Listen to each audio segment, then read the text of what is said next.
Olá para você que é inscrito aqui no canal Pão do Advento. Estamos de volta para mais um estudo da Palavra de Deus, continuando aqui o tema do descanso em Cristo. Nós vamos falar sobre esse trimestre todo sobre o descanso em Cristo. Descanso, um tema muito importante e central aqui, né, da Palavra de Deus, porque o propósito de todo o plano da redenção é que o homem descanse, né? Descanse do quê? Descanse dessa vida, desse mundo tenebroso, esse mundo de pecados. Descanse de sua própria natureza, natureza que o leva a cometer crimes hediondos, né? A natureza que o conduz para a perdição. Então nós precisamos de descanso dessa luta. Nós vivemos aqui numa luta, num conflito constante. E Jesus é aquele que nos promete o descanso. Então hoje nós vamos analisar aqui um texto aqui bem conhecido de todos. Nós vamos tirar aqui algumas lições desse texto. Um texto que se encontra lá em Mateus, capítulo 11. Então, o tema da nossa lição de hoje é Venham a mim. Então, pelo título aí, você já sabe qual é o texto, né? Então, vamos ao texto. Vamos ler o texto. Vinde a mim, todos os que estáis cansados e oprimidos, e eu vos aliviarei. Tomai sobre vós o meu jugo e aprendei de mim, que sou manso e humilde de coração, e encontrareis descanso para as vossas almas, porque o meu jugo é suave e o meu fardo é leve. Então vamos lá, para a gente poder entender bem esse texto aqui, né, parece um texto simples, né? Ele é um texto simples de fato, mas a gente pode tirar muitas lições. Existe muita coisa que enriquece esse texto. A gente não pode desconsiderar todos esses elementos que traz essa riqueza toda ao texto, certo? É como se esse texto fosse um texto central aqui no livro de Mateus. Esse convite ao descanso de Jesus é um convite central, né? É a promessa, é uma promessa de salvação. Então vamos lá. Primeira coisa que a gente tem que fazer, considerar o contexto do capítulo. A gente não vai ler o capítulo todo, mas eu quero que vocês leiam em casa o capítulo, certo? Então, isso é uma regra de interpretação bíblica. Você nunca pode pegar um texto isolado e querer entender ele a partir dele mesmo. Você tem que casar, esse texto faz parte de um contexto, né? Ele tá ali, ele faz parte de um diálogo, né? Está acontecendo um diálogo ali entre o escritor e o leitor, e você não pode isolar e querer aplicar ele, né? Aplicar várias coisas a ele ao seu bel prazer. Não é assim que a palavra de Deus funciona. A palavra de Deus, ela é um todo perfeito. É um todo perfeito. Então você tem que considerar tudo aquilo que é dito ali nos versos como parte de algo maior. Só assim você vai conseguir compreender corretamente o texto. Porque quando a gente não faz isso, aí surgem as aberrações de sempre. É justamente por isso que existe tanta doutrina diferente, tanta doutrina estranha no mundo, porque as pessoas isolam textos e querem fazer doutrinas a partir de textos isolados. Você não pode fazer doutrina a partir de texto isolado. Você não consegue fazer uma exegese do texto corretamente usando apenas o texto isolado. Você precisa de todo o contexto, não só o contexto escriturístico, mas até contexto histórico, né? Da época em que o texto foi escrito, né? O propósito do autor quando escreveu o texto. Então, são vários elementos que vão ajudar você na compreensão do texto. É isso aí. Então, vamos lá. Eu fiz um resumo aqui do que o capítulo nos mostra. Então, preste atenção no resumo. Primeiro, Cristo é apresentado como um novo Moisés, né? Tá? Não pense que isso é uma blasfêmia, não. Eu não estou dizendo que Moisés é igual a Jesus, nem que Jesus é igual a Moisés. Não se trata disso, né? Mateus ele nos apresenta Jesus como um novo Moisés, como? Em que sentido? Da onde eu tirei isso? Da mesma forma como Jesus está aqui nos concedendo um descanso, nos apresentando um descanso, né? Lá em Êxodo 34:14, nós lemos que Deus também tinha um descanso para o seu povo. E ele usa o seu servo Moisés como instrumento para que esse descanso chegasse às pessoas, ao povo de Israel. Então, nós temos aqui no Antigo Testamento Moisés como mediador, e agora Mateus nos apresenta o mediador dos mediadores, aquele que ele é o próprio descanso. Então, ele traz esse descanso, ele concede o seu descanso às pessoas. Então, é nesse sentido que ele é o novo Moisés, o novo líder, né? O próprio Moisés, ele disse isso, quando ele falou assim, que viria um outro profeta maior do que ele. E a esse profeta deveríamos ouvir. né? Um profeta que ele estava se referindo era Jesus, né? A gente lendo ali, a gente pode até achar que foi Josué. De certa forma, e até simbolicamente, Josué, ele é um tipo de Cristo também. E tem uma curiosidade interessante, o nome Josué é o mesmo nome de Jesus, só que Josué em hebraico, né? É um nome hebraico, e Jesus é um nome grego, né? Mas o nome Jesus e Josué é a mesma coisa, significa Deus salva. Cristo é apresentado como mestre, né? A gente vai entender isso nos comentários que a gente vai fazer já já. A gente vai entender em que sentido Jesus é o mestre aqui. Cristo revelará o Pai, né? Esse é o propósito de Deus. Jesus, no texto, ele declara assim, que ele que viu o Pai, ele conhece o Pai, e ele que vai fazer com que as pessoas enxerguem o Pai através dele. Dessa forma, nós alcançaremos descanso. Então, o descanso é alcançado por uma revelação. Essa é a doutrina de Jesus. Ele revela o Pai, né? O homem foi separado do Pai e agora ele revela o Pai. Ele é o mediador entre o Pai e os homens, entre Deus e os homens, certo? A religião corrompida buscava a salvação pelas obras. Isso é outra coisa que se subentende do texto aqui. Jesus está apresentando o descanso em resposta ao descanso que é prometido aqui pelos fariseus da época. Então, eles acreditavam que o homem, né, poderia se salvar pelas suas obras, né? Existia uma ênfase muito grande nas obras como meio de salvação. Você não conseguiria a salvação sem as obras. E Jesus ele vai apresentar um outro caminho, né? Onde as obras, é lógico, têm o seu lugar, né? Nunca entendam que a salvação pela fé significa uma obliteração, né? Uma renúncia das obras, né? Não é nada disso, né? As obras ela têm o seu papel no plano da salvação. E o texto ele apresenta, né, vai apresentar essas obras, né, essa doutrina dos fariseus como fardos pesados, os fardos pesados dos fariseus, né? Então vamos lá, vamos à compreensão do texto. Primeiro de tudo, né, Jesus fala assim, venham, né, vinde a mim. Então ele faz um convite, venham. Esse venham, ele não é opcional, certo? Não é uma opção. Você quer alcançar o descanso, tem que ir até ele. Então, se não for até ele, não tem descanso. Se for atrás de outra pessoa, não tem descanso. Se for atrás de outra doutrina, não tem descanso. Se for atrás de outro Deus, não tem descanso. Se for atrás de uma Bíblia diferente, não tem descanso. O descanso vem por meio de Cristo, por meio dele. Então, não tem como você não seguir esse convite, que é uma ordem, ao mesmo tempo é uma ordem, venham a mim, existe um imperativo, um comando imperativo aqui, venham a mim, aí sim você alcança descanso. Se você não vem, não tem descanso, tá certo? Então, é a primeira coisa que a gente tem que, a primeira coisa que nós temos que entender. Isso não é uma opção, é uma condição. É a condição para se alcançar o descanso, vir até Jesus. E agora, que descanso é esse que Jesus oferece? Ele fala assim, olha, vindes todos estáis cansados e oprimidos, né? Você está cansado do quê? Né? Cansado dessa vida de pecados, do sentimento de culpa, cansado do desgaste que o pecado nos traz, né? Ou ele vai corrompendo o nosso ser, a nossa natureza vai se tornando cada vez pior.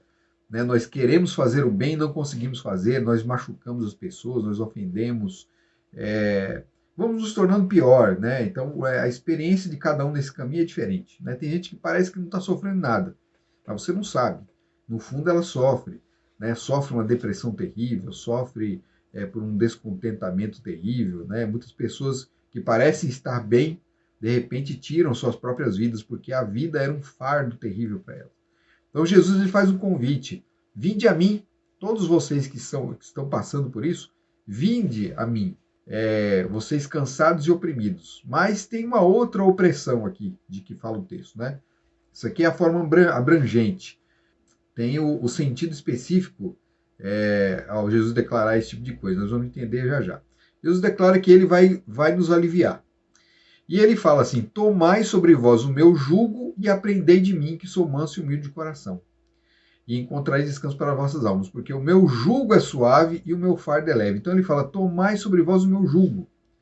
O jugo e o fardo, porque ele vai declarar que o jugo dele é suave e o fardo dele é leve. Então nós temos um fardo e o jugo, né? O que é o fardo, gente? O que é um fardo? Fardo é aquela coisa pesada que a gente carrega, né?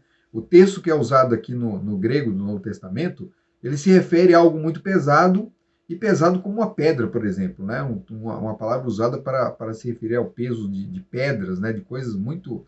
E carregar pedras era algo que era bem conhecido do povo judeu.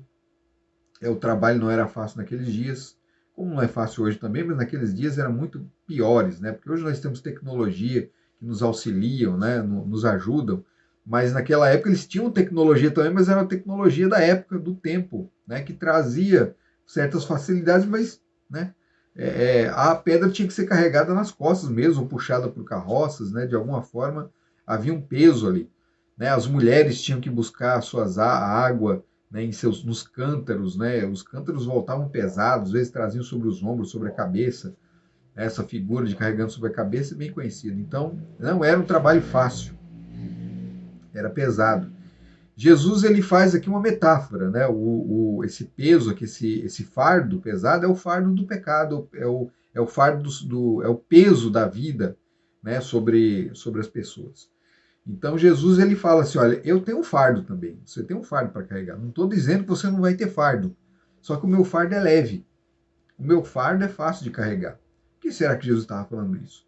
Né? Por que o dele é leve, embora seja um fardo? A gente vai entender isso aí já já também. Quando a gente entender o que é o jugo. Né? Então o que é o jugo? O jugo era uma peça, o jugo era uma peça, né? Um instrumento de madeira, né? Né? É um construto assim de madeira usado ali para aparelhar os bois, né? Então você coloca, né? Vou colocar uma imagem aí na tela para você ver. Está aí a imagem dos bois aí com o jugo nas costas, né? Então sobre o pescoço deles. O jugo ele faz com que o boi, né? O boi que está puxando, por exemplo, uma carroça, puxando um arado, os dois vão andar de forma uniforme ali, né? Vão andar juntinhos, né? Unidos ali. Então aquele que conduz, o condutor ali, seja da carroça, seja do arado, ele tem um controle melhor sobre os animais. Então o jugo ali vai controlar. Mas o jugo não é só isso, não. O jugo também era um nome que era dado para as correntes que iam nos pescoços dos escravos, né? Então você tinha a corrente aqui no pescoço, tinha uma argola de metal aqui, ou de couro no pescoço, e essa argola, ela também, né, da argola vinha uma outra, né, uma corrente que unia aqui, né, que unia as mãos. Então a pessoa ficava ali unida com as mãos, ou podia ser pela frente ou pelas costas. E uma outra corrente ligava aquele escravo a um outro escravo que também estava levando aquela argola no pescoço, e assim ficava fácil também conduzir os escravos. Então a gente vê assim que esse instrumento, né, que é chamado também de canga, né, no caso dos animais, a canga, ela era usada para o controle, né, para que o animal tivesse disciplina, tivesse controle, que eles andassem de forma uniforme. No caso do escravo, era um instrumento de humilhação. Além de controle, de disciplina do escravo, era um instrumento de humilhação. Então, a pessoa que se colocava sob a canga, ele era servo do outro. Né? Lógico que ele não fazia isso por livre e espontânea vontade. Às vezes fazia por necessidade. Muitas pessoas às vezes se colocavam em situação de escravidão porque não tinha como viver. Então havia um homem mais poderoso que poderia dar comida para ele, então se colocava como escravo daquela pessoa, se submetia à escravidão, certo? Então essa canga é um símbolo de escravidão, um símbolo também de controle, de uniformidade dos animais. Como isso se aplica ao jugo que Cristo quer nos dar? Isso é só um primeiro entendimento, viu? A gente vai chegar mais fundo já já também nisso aí. Imaginem que você é o discípulo de Jesus. Jesus ele coloca sobre você o jugo dele, sobre suas costas. Imagine que você tem um outro discípulo, né? E o outro discípulo está ali sob o jugo também. Então tem dois discípulos sob o jugo. Fica mais fácil do mestre comandar os discípulos, orientar os discípulos. Ele faz, a canga serve para que os discípulos andem em uníssono ali, né? Em conformidade um com o outro. Isso é uma forma de se entender a canga aqui, né? O jugo. Mas e se você pensar assim, que quem está do outro lado do jugo é o próprio Jesus? Então, Jesus ele coloca sobre os ombros dele, né? Sobre o pescoço dele, e você tem o outro lado, está do outro lado do jugo. Então, Jesus está dividindo o jugo com você. Jesus está carregando o peso com você. O peso do mundo que pesa sobre os seus ombros está também sobre os ombros de Jesus, que não é nada mais, nada menos do que o Deus do universo, o Criador do universo, participando da dor ali com você. Essa é uma forma de você entender o carregar o jugo de Cristo. Então o jugo se torna suave e leve, né? O Deus Todo-Poderoso, o Senhor do Universo, ele está carregando junto com você. Como que esse jugo pode se tornar pesado? Ele tem toda a força, porque quando a gente faz isso, quando é colocado o jugo também é uma forma de distribuir o peso sobre os animais, né? Um animal puxando sozinho é mais difícil, né? Fica muito pesado, mas quando tem dois, aí fica mais leve. Você tem um Deus, o Senhor do Universo, carregando o jugo com você. Então perde todo o peso, perde tudo aquilo que lhe oprimia, né? Toda desesperança desaparece, né? Porque ele está carregando junto com você o fardo. Então essa é uma forma de se entender. Jesus carregando o fardo junto com você. O fardo se torna suave, leva o fardo dele, né? Ele assume como dele. É leve e suave, não tem peso. E a mesma coisa acontece com os fardos, né? Porque ele toma o fardo sobre os seus ombros, ele toma o fardo de você. Então, não é nem você mais que está carregando o fardo, ele carregou todo o fardo, todo o peso do mundo nas costas. É uma direção que o texto nos dá, é uma direção correta, viu? É a direção, né? O texto ele se desdobra em várias direções aqui, todas apontam para Jesus como sendo o centro e como sendo a solução para os nossos problemas. Mas não é só isso. Nos dias de Jesus, né, os fariseus, né, a tradição rabínica da época, e que era antiga já, eles chamavam de jugo a Torá. A Torá, o que é a Torá? A lei, né? A Torá, os 5 primeiros livros de Moisés, que traz toda a instrução, todo o ensinamento. A Torá, os 10 mandamentos, né? A lei, a Torá. E a palavra Torá, ela não significa, ela pode ser traduzida por lei, mas não significa só isso. Torá significa ensinamento, é o ensinamento. Então, o jugo do rabino, o jugo do fariseu, era o seu ensinamento, era o seu entendimento sobre a Torá. Então, os fariseus, né, eles tinham né, haviam vários fariseus importantes, né, antes de Jesus mesmo, famosos, parte dos escritos dele chegaram até nós hoje, eles tinham um entendimento a respeito das escrituras sagradas. E eles escreviam e passavam esse entendimento, esse ensinamento para os seus discípulos, os talmidins, né? Os discípulos dos rabinos, né? Dos fariseus, naquela época, eram os talmidins, né? E os discípulos, eles aprendiam do mestre. O mestre pegava o seu jugo, que era o seu ensinamento, e colocava sobre os talmidins. Então, os talmidins carregavam o jugo do seu mestre. O jugo, nesse sentido, é o quê? É o ensino, o entendimento que o mestre tem a respeito das escrituras sagradas. Olha só que interessante. O jugo é o ensinamento, é o entendimento que ele tem, a sua doutrina, a doutrina que ele tem a respeito das escrituras sagradas, é a sua interpretação. E nos dias de Jesus, naqueles dias, o jugo que era colocado por parte dos fariseus sobre os ombros das pessoas era muito pesado. Por quê? Porque eles, na intenção de proteger minuciosamente todos os comandos que são dados ali na Torá, na lei, eles ampliaram, né? Eles fortificaram as escrituras com suas tradições. Eles tornaram muito pesado, muito difícil de carregar. Então você tinha regras. O sábado, né, a Bíblia ela não proíbe, a Bíblia ela nos ordena, né, o descanso sabático. Mas aí o fariseu fazia o quê? Ele tornava, para você não transgredir o sábado, ele tornava o sábado muito pior. Então você não podia cuspir no sábado, você não podia andar determinada distância no sábado, você deu um monte de coisas você não podia fazer no sábado, você não podia curar, né, tratar de doentes no sábado, uma coisa absurda. Quando Jesus foi encontrado lá curando um enfermo no sábado, eles acharam aquilo ali um absurdo, não podia, não era dia de se fazer isso aí. Eles não podiam carregar certos objetos, né, uma infinidade de objetos no dia de sábado, porque era errado. Então o sábado se tornava um dia, não era um dia muito deleitoso, não, era um dia meio não trazia descanso, ele trazia cansaço. É isso que acontecia. E Jesus ele veio e ensinou o verdadeiro sábado, o sábado bíblico. E esse sábado bíblico ele era leve. Ele era leve. Ou seja, o ensino de Jesus a respeito das Escrituras era leve. Então é nesse sentido que Jesus coloca um fardo leve, né? um jugo leve sobre os ombros dos seus discípulos. Quem seguir a Jesus, os ensinamentos de Jesus, tem um fardo leve sobre as costas. Quem seguir a Jesus não precisa se preocupar em ser salvos pelas obras, como eram os discípulos dos fariseus, porque os fariseus estavam ensinando isso. Paulo ele teve um sério problema depois para poder incutir isso na mente dos judeus que seguiam, né, os ensinamentos da classe farisaica da sua época. Paulo foi um fariseu. Paulo ele andava nesse caminho também. Ó, veja quando eu estou falando de fariseu, eu não estou querendo dizer que fariseu é uma coisa ruim, né, que os fariseus eram maus. Não é isso que eu estou dizendo, não. Eles tinham uma compreensão errada.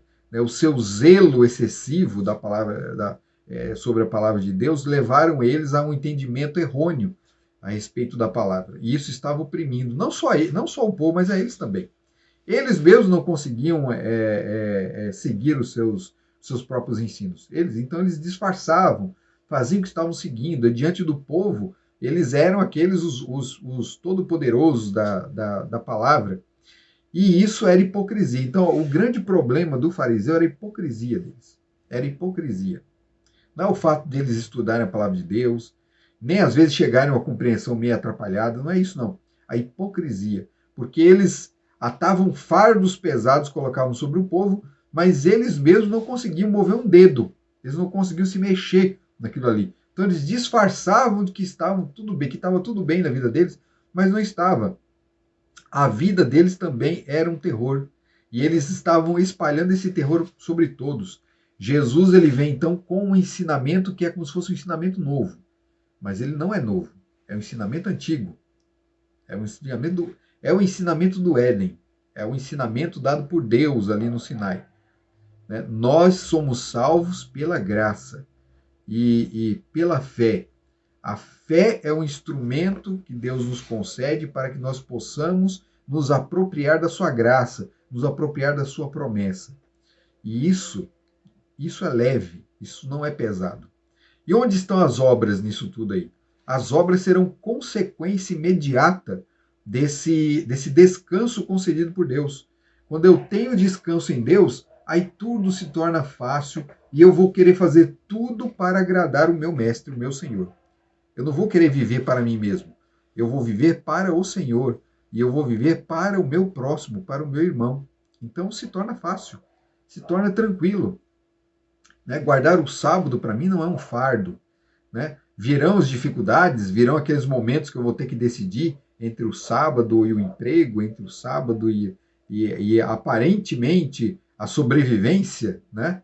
Mas aí quando eu lembro que a minha sobrevivência, o meu pão, o pão que é colocado na minha mesa, não vem do fruto, não é fruto do meu trabalho, não é fruto das minhas forças, mas é Deus quem me dá. Né? Lembra da oração de Jesus? Dá-nos o pão de cada dia. É Deus quem dá o pão de cada dia.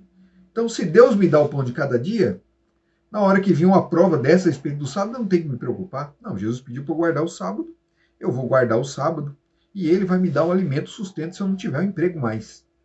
E olha, isso é verdade, viu? Eu já passei por isso várias vezes e nunca faltou pão. Nunca faltou pão na minha casa. Nunca faltou pão. Certo?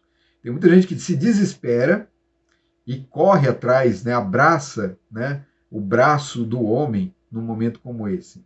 Mas é porque não está tendo uma visão muito clara de que Deus é quem coloca o pão. Confie na promessa. Confie. Né? Ao abraçar os ensinamentos de Jesus, todo o peso do mundo que existe sobre as suas costas se desfaz.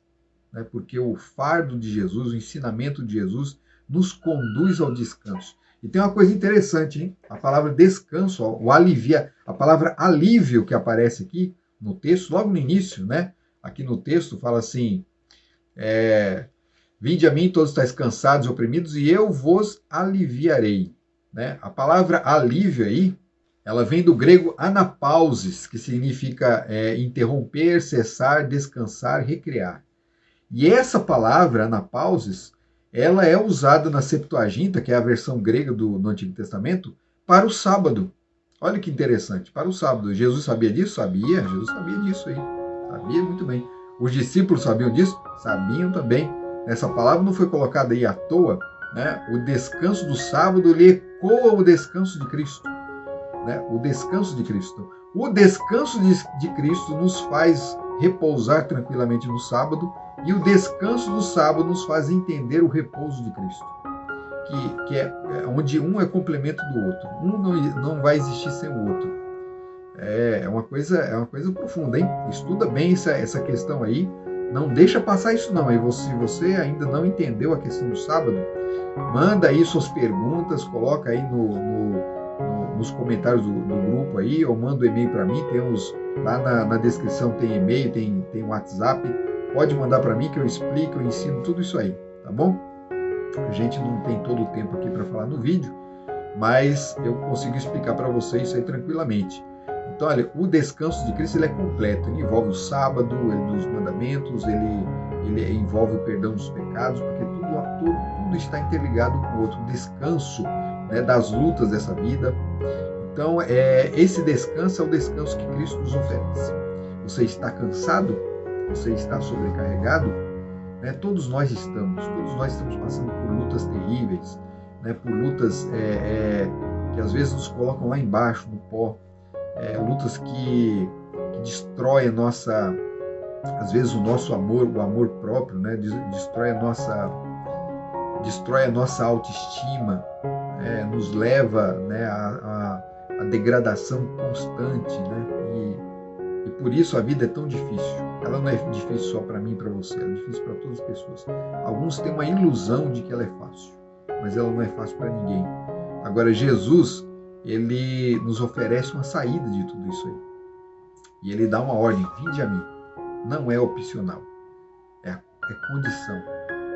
Para que eu e você possamos ter esse descanso, nós temos que ir a ele, aprender dele, porque aprendendo dele, que é manso e humilde, nos tornaremos também mansos e humildes diante do Senhor. Que Deus abençoe você, abrace aí o jugo de Jesus, deixe ele colocar o jugo sobre seus ombros e vamos juntos caminhando para o céu. Até o próximo vídeo. Tchau.